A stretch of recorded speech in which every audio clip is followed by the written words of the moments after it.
नमस्कार, मैं पायल और आप देख रहे हैं DNN इंडिया। विधानसभा अध्यक्ष वासुदेव देवनानी के द्वारा शनिवार को संभाग के सबसे बड़े JLN अस्पताल का निरीक्षण किया गया। देवनानी ने अस्पताल अधीक्षक के साथ अलग अलग वार्डों में जाकर भर्ती मरीजों से बातचीत की व आवश्यक दिशा निर्देश दिए। विधानसभा अध्यक्ष वासुदेव देवनानी के द्वारा शनिवार को संभाग के सबसे बड़े JLN अस्पताल का निरीक्षण किया गया। देवनानी ने अस्पताल अधीक्षक के साथ अलग अलग वार्डों में जाकर भर्ती मरीजों से बातचीत की। साथ ही देवनानी ने अस्पताल प्रशासन को सफाई व्यवस्था और बेहतर करने के लिए कर्मचारी बढ़ाने के निर्देश दिए। विधानसभा अध्यक्ष वासुदेव देवनानी ने कहा कि JLN अस्पताल का आज निरीक्षण किया है।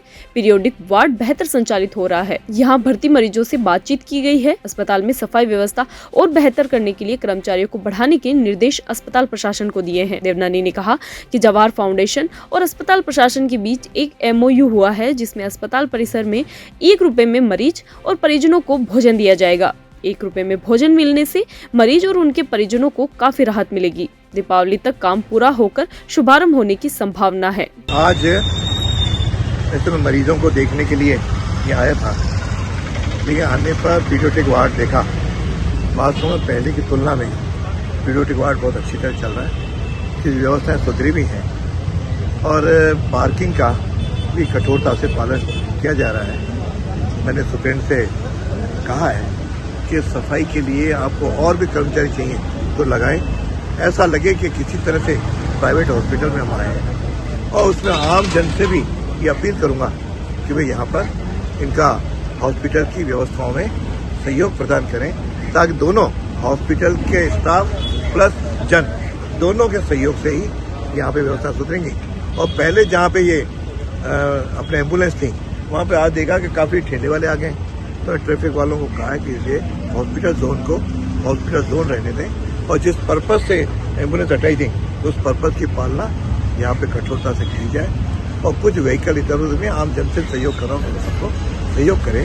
तो यहाँ पे एक स्वाभिमान भोजनालय, वहाँ पे स्वाभिमान भोज की व्यवस्थाएं जो जवाहर फाउंडेशन के साथ एक MOU भी हॉस्पिटल के अधिकारियों से कहा है। मेरे से लगभग 2 महीने से इनकी चर्चा हो रही थी और MOU हुआ है। यहाँ भी काम चल रहा है। मैंने यहाँ पे ठेकेदार को कहा है और इनके बड़े जो आयोजक करता है उनको भी मैंने आग्रह किया है कि इस काम को थोड़ी तेजी लाएं, ताकि हम दिवाली पे इसका शुभारंभ कर सकें, ताकि निश्चित रूप से अजमेर के हॉस्पिटल के पास रहने वाले लोगों को 1 रुपए में भोजन मिलने का, जो लगातार 2 महीने से इनके हॉस्पिटल और इनके जवाहर फाउंडेशन इनसे मेरी चर्चा हो रही थी, आज वो मूर्ति रूप देने की स्थिति में आ गए हैं। मैं समझता हूँ दिवाली से अजमेर के हॉस्पिटल में आने वालों को, चाहे वो अटेंडेंट होगा चाहे उनके हाथ मिलने वाले होंगे, इन सबको 1 रुपए में भोजन उपलब्ध होगा।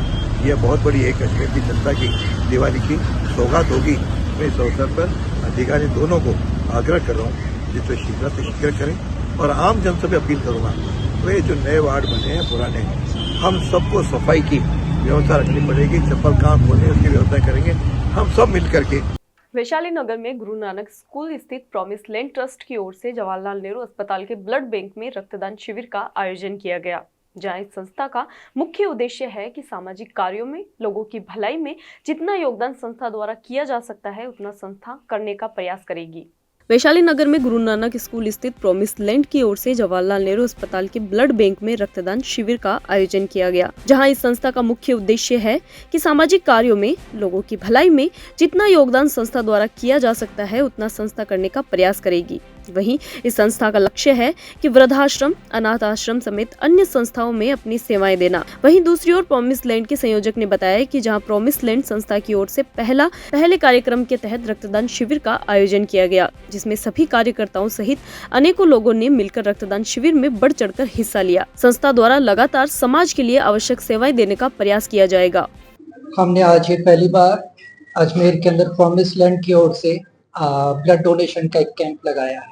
ट्रस्ट का माध्यम से हम लोगों ने एक चीज को फाइनल किया है कि सामाजिक कार्यों के अंदर जो कुछ भी हम लोग योगदान दे सकते हैं, हम निरंतर इस संस्था के द्वारा, इस ट्रस्ट के द्वारा कंटिन्यू हम देते रहेंगे।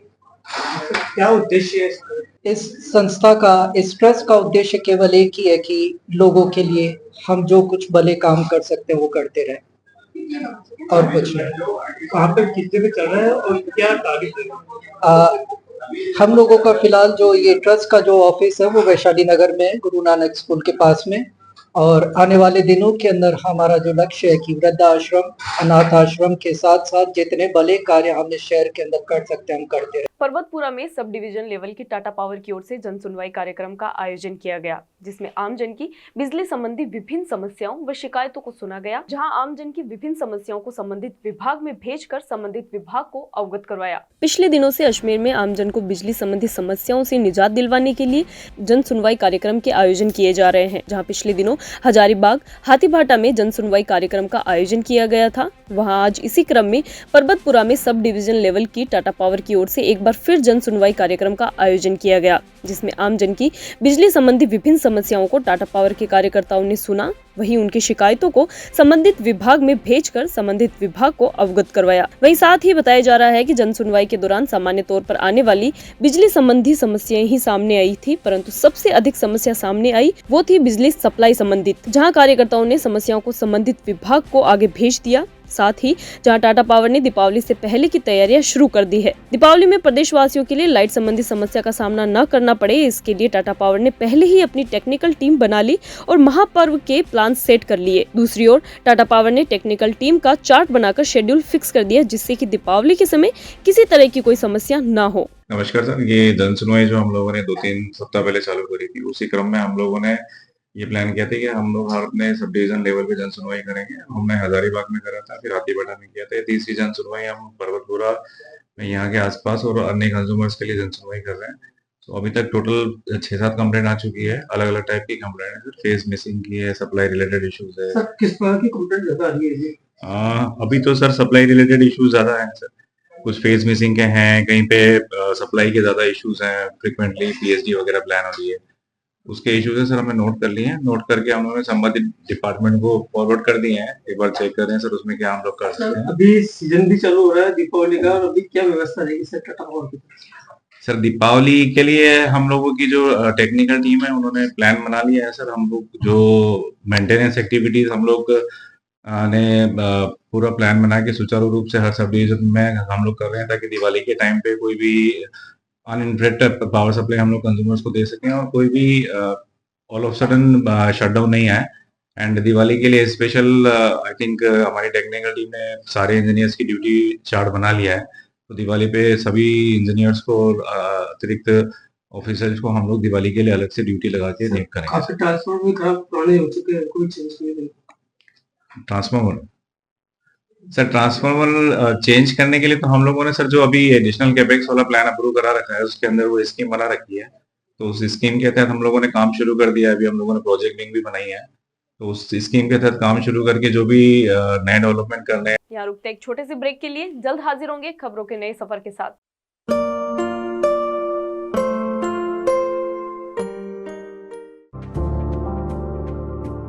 Are you not excited? Holidays will be very boring for me.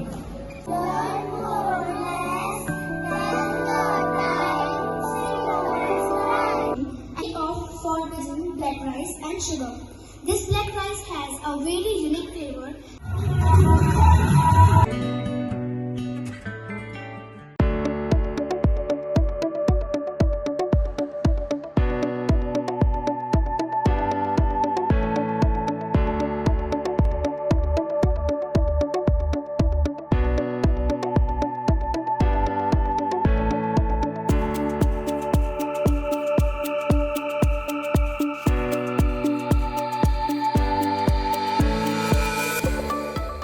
Ajmer शहर में आए दिन चोरी के मामले सामने आ रहे हैं, जहां गत रात अजमेर किशनगंज थाना क्षेत्र में गोविंदपुरा गली नंबर 1 में खड़े ट्रैक्टर से बैटरी चोरी होने का मामला सामने आया है। दुकान मालिक ने किशनगंज थाने में एफआईआर दर्ज करवाई है। अजमेर शहर में आए दिन चोरी के मामले सामने आ रहे हैं, जहां गत रात अजमेर के किशनगंज थाना क्षेत्र में गोविंदपुरम गली नंबर 1 में खड़े ट्रैक्टर से बैटरी चोरी होने का मामला सामने आया है। ट्रैक्टर मालिक ने बताया कि इस इलाके में आए दिन चोरी की घटनाएं सामने आती हैं। वही बताया कि रात को दुकान को ताला लगाकर वह घर चला गया। जब सुबह दुकान खोली तो देखा कि ट्रैक्टर से बैटरी गायब थी।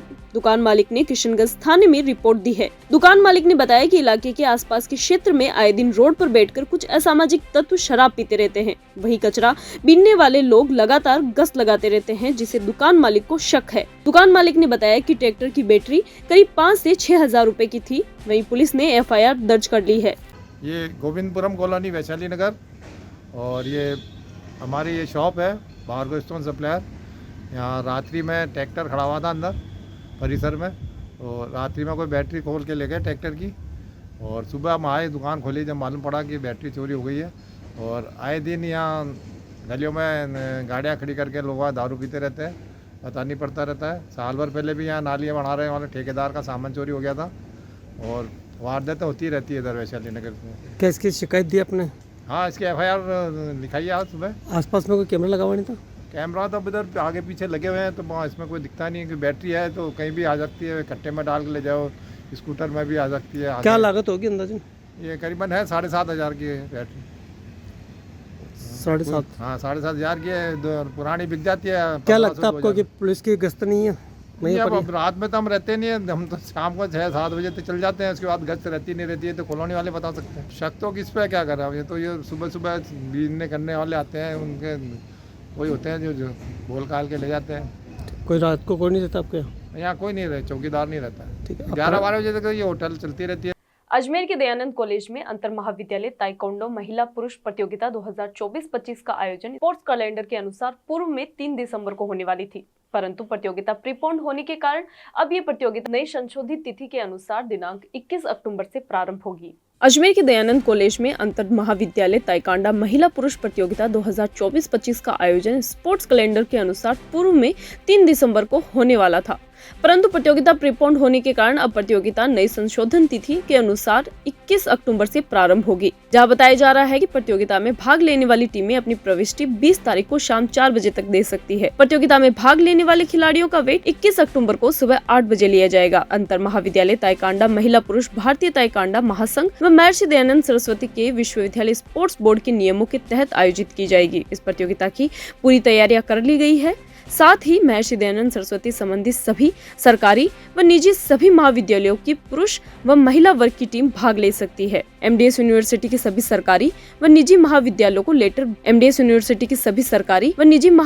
लेटर से सूचना दे दी गई है, ताकि ज्यादा से ज्यादा टीमें भाग लेकर अपना प्रतियोगिता में नाम दर्ज करें। चयनित प्रतिभागियों से एक टीम गठित की जाएगी, जो आगे ताइक्वांडो से दयानंद सरस्वती का प्रतिनिधित्व करते हुए नाम रोशन करेगी। वहीं साथ ही सभी खेल विशेषज्ञों समेत कई गणमान्य इस प्रतियोगिता में मौजूद रहेंगे। जी हाँ, DAV कॉलेज के अंदर स्पोर्ट्स बोर्ड कैलेंडर के अनुसार ताइक्वांडो मैन और वुमेन प्रतियोगिता का आयोजन 3 दिसंबर से किया जाना था, जो सुनिश्चित हुआ था। अभी AIU की तरफ से 25 अक्टूबर तक बच्चों की डिटेल एंट्री भेजनी है, क्योंकि टूर्नामेंट प्रीपोन्ड किया गया है। तो उस वजह से हम लोगों ने विश्वविद्यालय से आग्रह करके और उनकी सहमति के अनुसार ही हमने इसको प्रीपोन्ड किया है, और अब ये प्रतियोगिता हम 21 अक्टूबर को दयानंद महाविद्यालय के जिम्नेजियल हॉल में आयोजित करने जा रहे हैं। सर, इस प्रतियोगिता में क्या कुछ चीफ गेस्ट आने की संभावना है? कोई आने? नहीं, डेफिनेटली अंतर महाविद्यालय प्रतियोगिता है तो गेस्ट तो जरूर आएंगे ही, और हम गेस्ट को बुलाएंगे भी। मगर हमने प्रतियोगिता की सारी तैयारी कर ली है। मैट्स वगैरह टेक्निकल ऑफिशियल जो एसोसिएशंस के हैं, जो इस खेल के विशेषज्ञ हैं, उनको बुलाया है, और हमने लेटर भी भेज दिया है सभी कॉलेजेस को, और आपके प्रिंट मीडिया और इलेक्ट्रॉनिक मीडिया के माध्यम से भी हम सभी कॉलेजों को अवेयरनेस कर रहे हैं। ये प्रतियोगिता कितने दिवसीय है?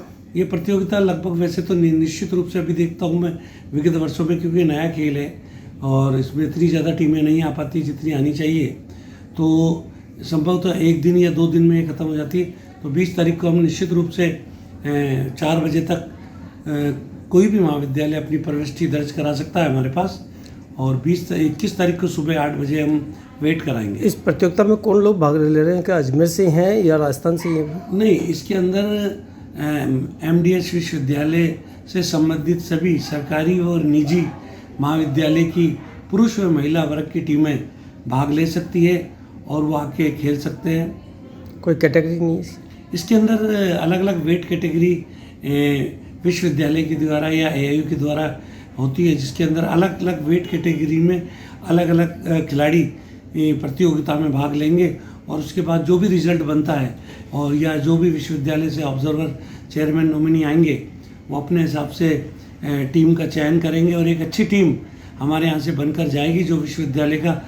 नसीराबाद स्थित नसीराबाद छावनी परिषद के मुख्य अधिशासी अधिकारी डॉक्टर नीतीश गुप्ता ने शहर के मुख्य मार्गों का औचक निरीक्षण किया तथा दुकानों के बाहर अतिक्रमण करने वाले दुकानदारों के चालान बनाए। नसीराबाद स्थित नसीराबाद छावनी परिषद के मुख्य अधिशासी अधिकारी डॉक्टर नीतीश गुप्ता ने शहर के मुख्य मार्ग का औचक निरीक्षण किया तथा दुकानों के बाहर अतिक्रमण करने वाले दुकानदारों के चालान बनाए। नसीराबाद छावनी परिषद के इतिहास में पहली बार आमजन के साथ जनसंवाद स्थापित कर उनकी परेशानियों को दूर करने का संकल्प लेकर कार्य कर रहे छावनी परिषद के मुख्य अधिशासी अधिकारी डॉक्टर नीतीश गुप्ता ने कस्बे के मुख्य मार्ग का औचक निरीक्षण किया तथा दुकानदारों द्वारा किए गए अतिक्रमण पर उनके चालान बनाए और उन्हें हिदायत दी कि वे अतिक्रमण न करें। उन्होंने बताया कि शीघ्र ही जनसंवाद के दौरान सामने आई समस्याओं के निराकरण के प्रयास किए जाएंगे और उन समस्याओं को दूर करने के लिए कार्य भी शीघ्र ही प्रारंभ कर दिए जाएंगे और वह नसीराबाद छावनी क्षेत्र के विकास के लिए प्रतिबद्ध है और उसके लिए शीघ्र ही कार्य प्रारंभ हो जाएंगे। निरीक्षण के दौरान छावनी परिषद के विश्वेंद्र चौधरी, शिवराम चौधरी, धर्मेंद्र, रवि प्रकाश, अरुण राजकुमार आदि मौजूद थे।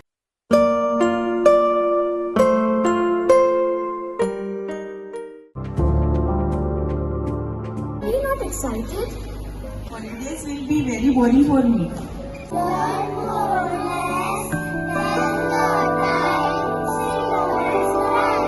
And of for cuisine, black rice and sugar. This black rice has a very unique flavor.